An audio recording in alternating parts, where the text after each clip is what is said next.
Good morning friends. हम बात करने वाले हैं आज टीचर्स लर्निंग सेंटर पर निपुण भारत योजना की। निपुण भारत योजना सर्व शिक्षा अभियान का एक भाग है। इसे नई शिक्षा नीति 2020 को सही रूप से क्रियान्वयन के लिए लाया गया है। इसमें हम देखेंगे इसके परिचय को। पहले हम टॉपिक वाइज इसे समझने का प्रयास करेंगे। इसका पूरा नाम है national initiative for proficiency in reading with understanding and numeracy, जिसे हम निपुण भारत शॉर्टकट में जानते हैं। क्या मतलब हुआ? मतलब ये हुआ कि राष्ट्रीय एक पहल है किसके लिए? पढ़ने में योग्यता लाने के लिए और अंकों की समझ के लिए। इसे लागू करने वाला मंत्रालय कौन सा है? तो वो मंत्रालय है शिक्षा मंत्रालय, भारत सरकार। प्रारंभ कब हुआ? तो प्रारंभ हुआ 5 जुलाई 2022 को। नोडल निकाय स्कूली शिक्षा और साक्षरता विभाग, शिक्षा मंत्रालय। फोकस अवधि क्या है? 26 से 27 तक से लागू किया जाने का लक्ष्य रखा गया है। यूपी में इसे 25 से 26 तक लागू करने का लक्ष्य रखा गया है। तो ये देखा आपने परिचय। अब हम इसके उद्देश्य को जानते हैं। तो कक्षा 3 से आयु 3 से 9 वर्ष की वर्ग के बच्चों की लर्निंग ज़रूरतों को पूरा करना, यानी जो बच्चे 3 वर्ष से 9 वर्ष की आयु के हैं उनकी लर्निंग ज़रूरतें, बाकी ज़रूरतें नहीं। ऐसे ज़रूरतें तो बहुत सारी होती है, लेकिन पढ़ने से संबंधित जो ज़रूरत है उसे पूरा करना।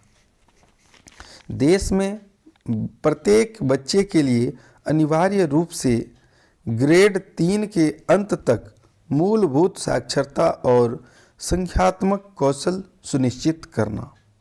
स्कूली शिक्षा के मूलभूत वर्षों में बच्चों को पहुंच प्रदान करना और उन्हें बनाए रखना। अगले उद्देश्य को देखते हैं। शिक्षकों की क्षमताओं का विकास करना। भाई, शिक्षक को अगर नहीं उचित क्षमता दी जाएगी तो वो बच्चों को कहाँ से दे पाएंगे। यदि कुछ बदलाव होता है तो उन शिक्षकों को भी ट्रेनिंग के रूप में उन्हें बतानी पड़ती है, तभी तो वो अच्छे तरीके से अपने कार्यों को कर पाते हैं। नेक्स्ट पॉइंट है उच्च गुणवत्ता एवं छात्र और शिक्षक के संसाधनों, शिक्षण सामग्री का विकास करना। इसे हम TLM के नाम से जानते हैं। टीचिंग लर्निंग मटेरियल और टीचिंग लर्निंग एड्स भी होता है। लर्निंग आउटकम को प्राप्त करने में प्रत्येक बच्चे की प्रगति पर नज़र रखना।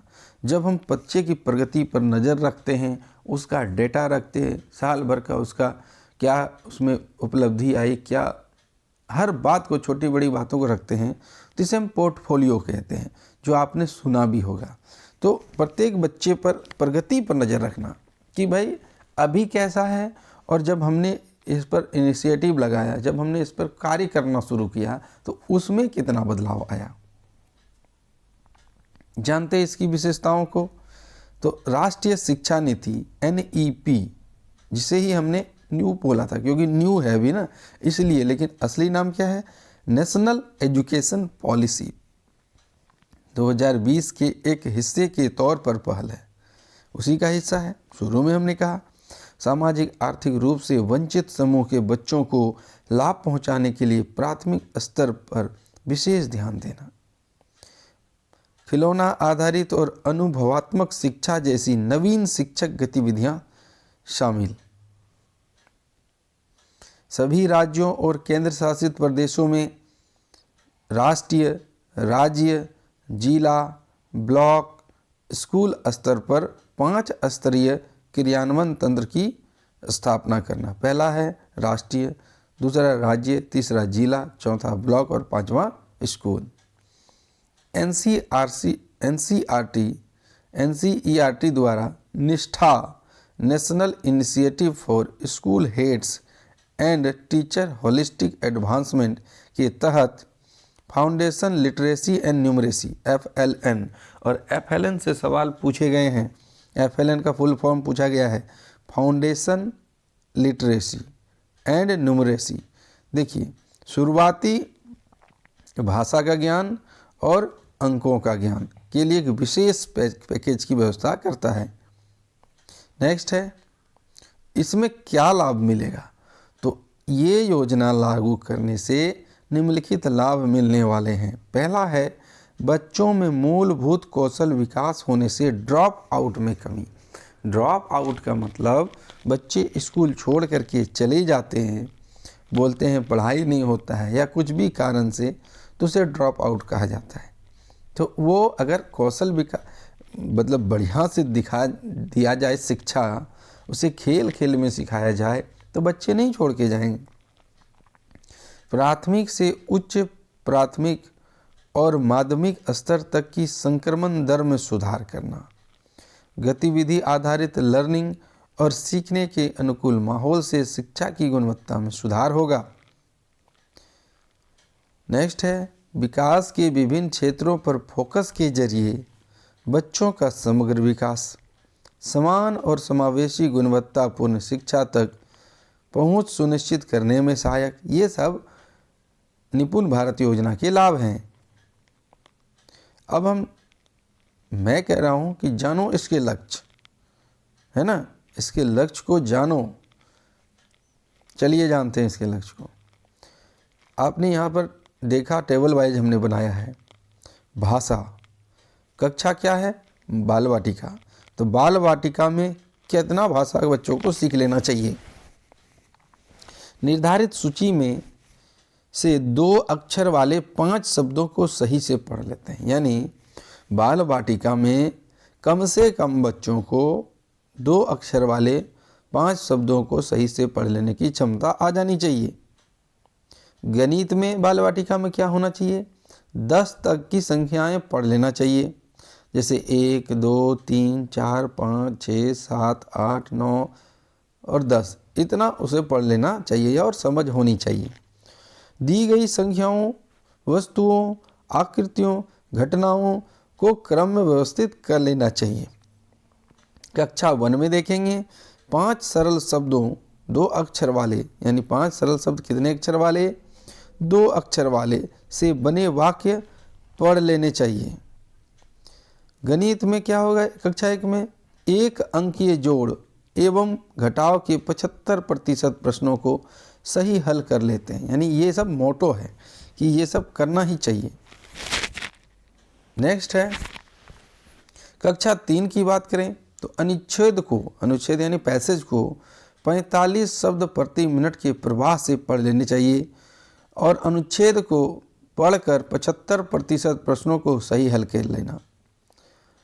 उसी में गणित की बात करें तो जोड़ को 99 तक एवं घटाव को 2 अंकीय के 75% प्रश्नों को हल कर लेते हैं।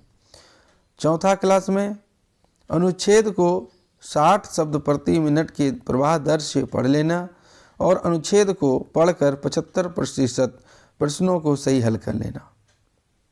गणित की बात करें तो जोड़ को 999 तक एवं घटाव 3 अंकीय के 75% प्रश्नों को सही हल कर लेते हैं और 2 से 10 तक संख्याओं के गुना यानी गुणनफल 100 तक के 75% प्रश्नों का सही हल कर लेते हैं। अब हम बात करेंगे दक्षताएं की। तो मौखिक दक्षता में क्या क्या होनी चाहिए? दोस्तों और शिक्षकों से बात करना, समझ के साथ तुकांत कविताएं गाना। तुकांत मतलब राइमिंग वर्ड। बच्चों को किताबों को देखना और चित्रों की मदद से कहानी पढ़ने का प्रयास करना। कुछ परिचित दोहराए गए शब्दों को पहचानना और इंगित करके की शुरुआत करना। दृष्टि शब्दों या खाद्य कंटेनर रैपर पर छपे शब्द, ये सब को पढ़ लेना। मौखिक भाषा में हो गया। पढ़ने में क्या होगा?